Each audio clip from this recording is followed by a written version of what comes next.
or something.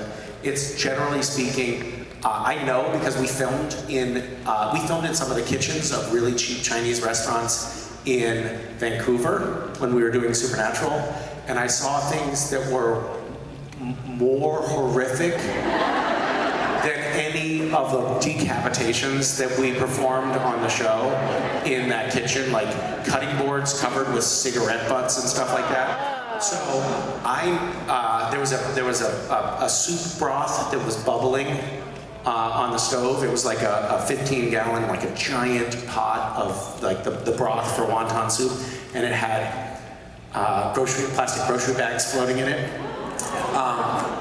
So I know that it's not the healthiest food in the world, but it's still a comfort food.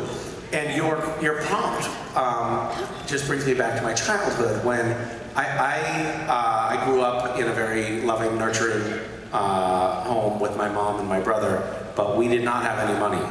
And going out to a restaurant of any stripe was a big deal. There's a restaurant, you probably have Wendy's in Canada.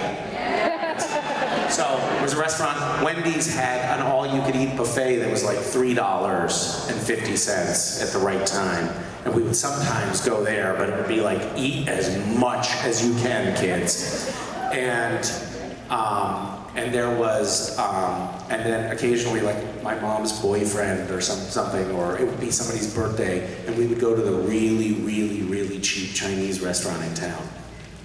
And that's it. That's why it's a comfort food for me, because it was like, we would go to this giant, like very, very cheap restaurant, but it was like the only restaurant that we would be able to afford. And that's why it's a comfort food, I guess. And also, because it's full of MSG, which is delicious.